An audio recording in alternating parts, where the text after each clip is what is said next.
Hello, this is Richard Gill, and this is the latest in my series of living with the CCM Spitfire Cafe Racer. Had my bike for just over a year now, and it's just had its first service. So I thought I'd show you some footage of what it's like to ride 1 year down the road after it's been serviced, how the bike's loosened up.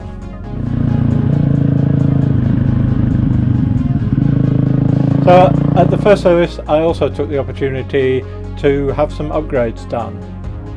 I've actually changed the handlebars from the clip-ons to some flat bars, as you can see. That also means you have to change the headlight cowl so that you have the right cutout. And I put a front sprocket cover on because I felt it looked a bit untidy without, and got this stinky little oil filler cap which I just love the detailing on. CCM did a few changes as well. They've changed the rear brake pedal and the rear number plate light for one that actually works. I had some trouble with my speedo giving spurious readings, as you can see, so I've had that changed. So what's it like to ride? Well, one of the reasons I changed the clip-ons to a pair of flat bars was actually when you're running at low speeds, particularly if you're in traffic and stuff, I found it got a little bit tiring. My wrists were getting uncomfortable, so that was the main reason for changing those. Other than that, I actually like the clip-ons. Clearly it's a different riding position with the flat bars, but for extended periods in slow moving traffic and things, these are a lot more comfortable. So far I'm really pleased with them. I've only done probably 1 or 2 hours riding with them, so we'll see how they go, but so far so good. I still have a little bit of trouble finding neutral. To be honest, I'm not sure whether I'm having trouble finding it or actually knowing that I'm in it. As you can see here in this little sequence, I actually find neutral 2 or 3 times, but I don't trust the dashboard display sometimes. It's sometimes still in gear. And the other problem is that the green neutral light is not really that bright, so if you're out on a bright sunny day, it's impossible to see whether that's lit up or not. The bike now is very responsive. I'm really enjoying riding it. Probably not a bike that you want to spend hours and hours going up and down the motorway on, but for one to maneuver around town. But it really comes into its own when you get it onto nice country roads. It's just so much fun. Its handling is great. It picks up really nicely. It's just one of those bikes that you think, oh, I can jump on this for an hour and just go and have a blast and come back with a huge grin on your face.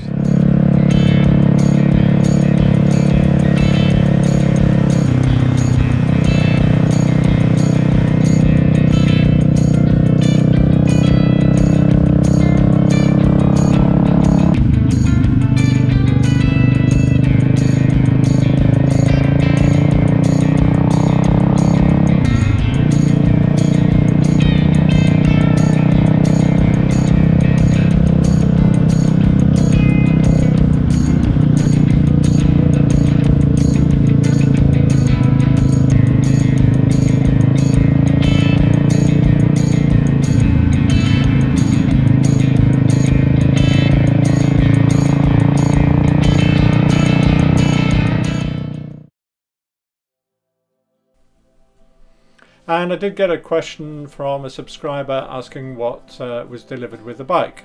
So I'll go through that now. So you get a what looks like a sunglasses pouch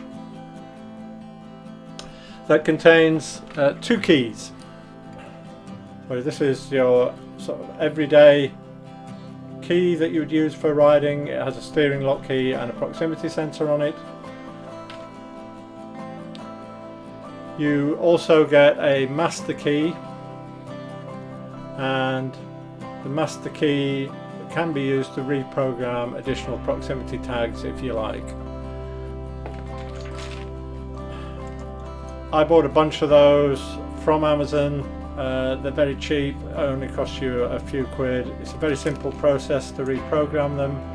There are some videos on the Facebook forum for the Spitfire, so if you want to see how to do that, check that out. If you can't find that, leave a comment below and I can include it in my next video. The other thing you get is this, a leather-bound wallet which contains the manual and a bit of paperwork from the suspension supplier. So here's the manual. You get a little leaflet on the battery, warranty card from the suspension supplier, together with a tool for adjusting the suspension. There's this bar, an Allen key, and a little leaflet explaining how you can make the adjustments. Thank you very much for watching. I hope you found that useful. If you would like me to include anything particular in the next video, do please leave a comment, and I'll see if I can make something that answers your questions. In the meantime, enjoy riding your bikes, and I look forward to seeing you again soon.